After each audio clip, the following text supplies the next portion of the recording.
call me crazy. I think a lot of these studios, these movie and show and game studios, can really benefit by saying nothing. Just announce that you have something coming out. Give us a trailer or a teaser or something like that, and then go dark. Don't tweet about it. Don't give me any quotes. I don't want to read a single thing about your product, and I want to see it with fresh eyes going into it.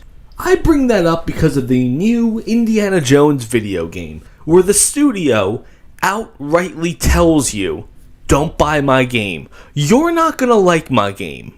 Don't waste your money on it. Now, this is some quick behind-the-scenes footage. The trailer looks fantastic. Zero issues whatsoever with it.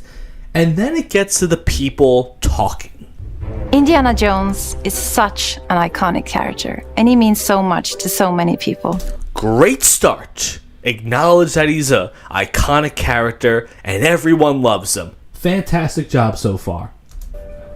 Everyone here at the studio has their own indie stories and memories.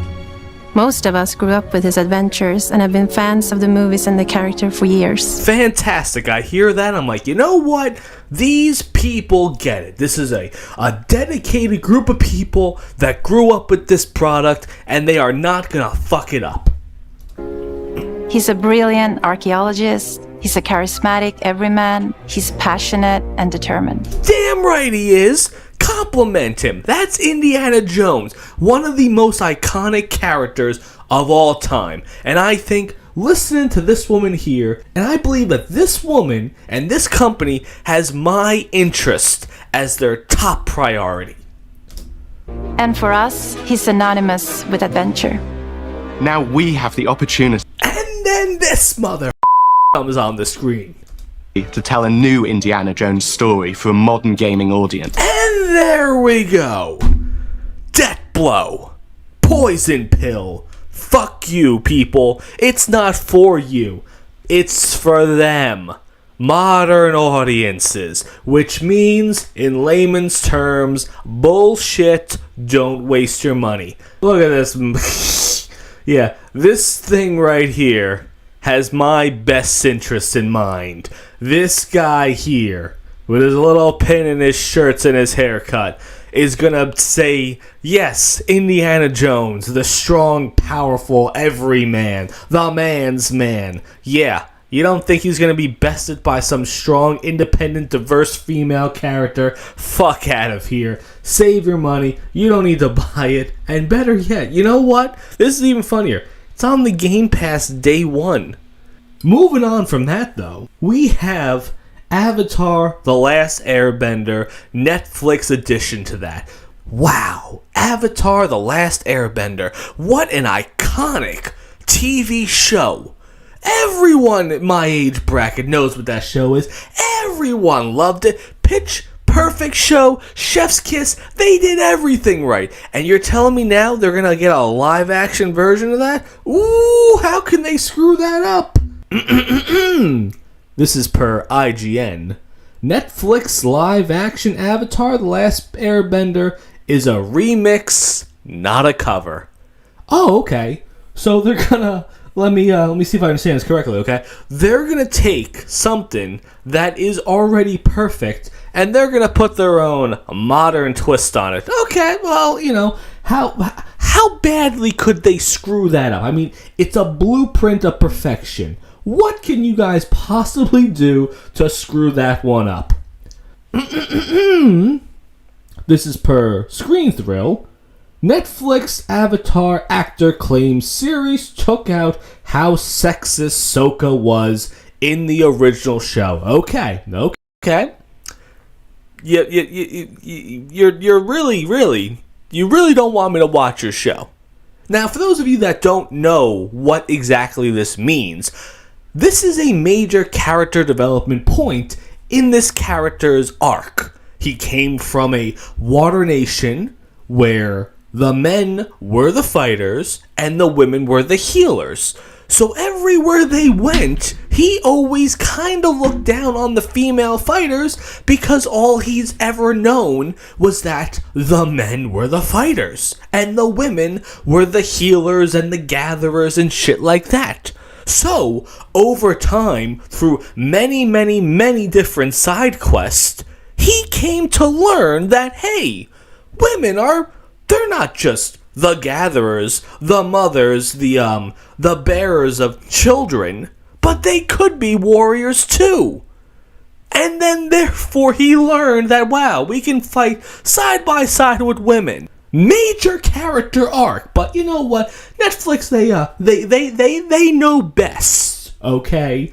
That's what it comes with this modern audience and remixing and not cover. So obviously, not a good start so far, guys. But then it gets worse. Showrunner Albert Kim says Netflix Avatar The Last Airbender will not feature Aang going from place to place looking for adventures in order to make the series feel like a sterilized drama. We essentially give him this version of what's going to happen, and he says, I have to go to the Northern Water Tribe to stop this from happening. This gives him much more narrative compulsion going forward, as opposed to, let's make a detour and go ride the elephant, that type of thing. So the side quests, the side stories, the characters we meet along the way, the character progression, the development, the bonding together of these characters, you're not going to get that. You're going to get point A to point B story, and that's it. That's Netflix thinking they're smarter than a show that is considered one of the best animated cartoon shows of all time. Now, this one here, I will admit, though, I do not know if this is true, if this is a rumor, this is just a tweet that someone put out there. Either way, I would not be surprised if this was true. Ozzy will no longer mutilate Zuko in the live-action Avatar The Last Airbender. Quote, these kinds of things can be seen as problematic, the showrunner explains. Times are changing, and the dad can't get away with burning their child's face and banishing them anymore.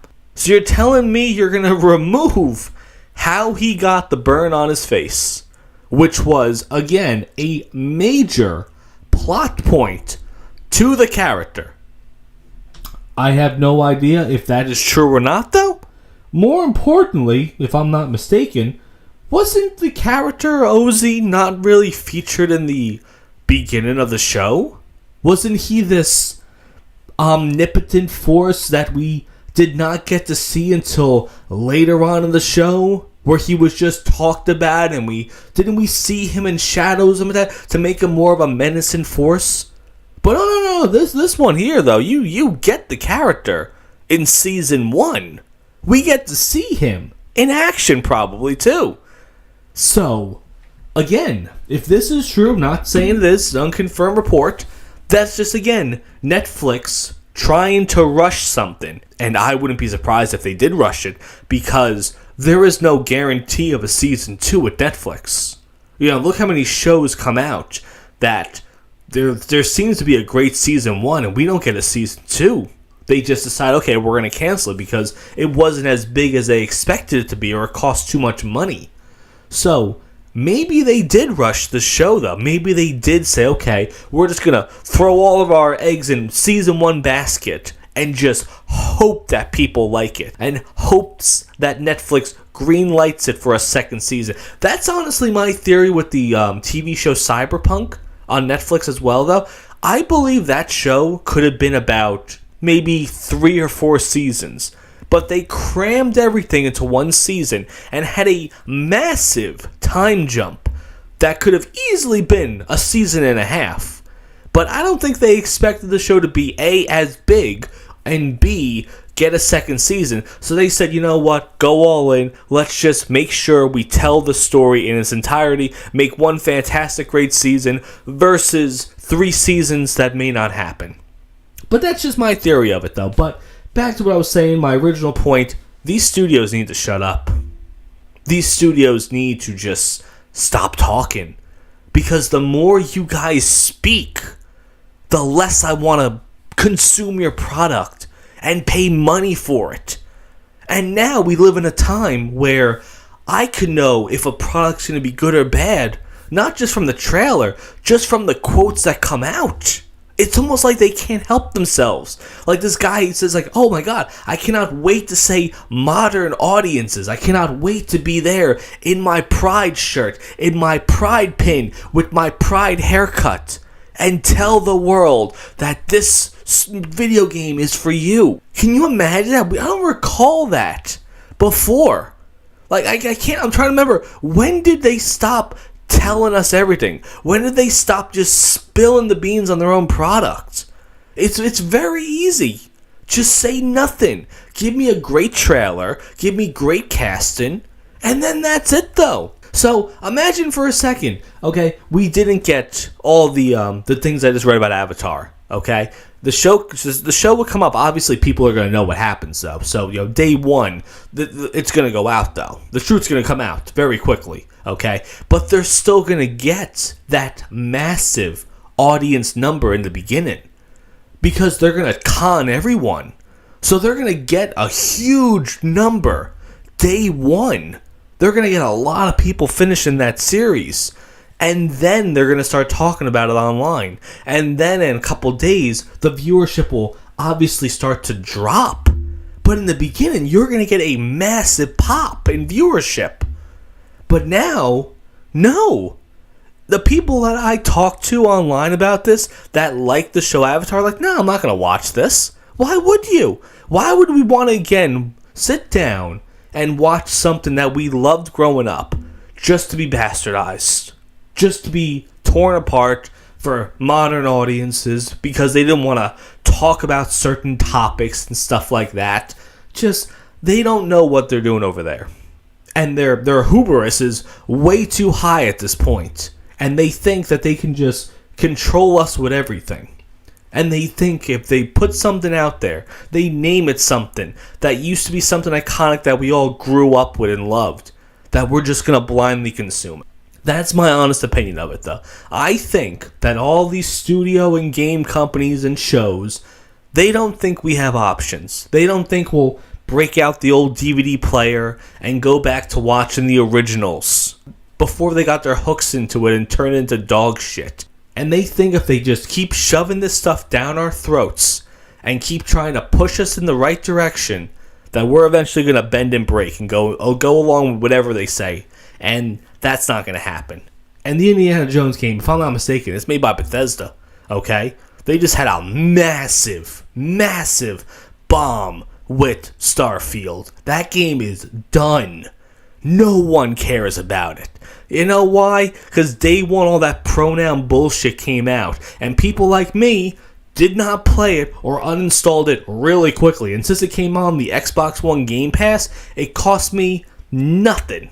So what do you think about that, though? Do you think these studios are remotely self-aware?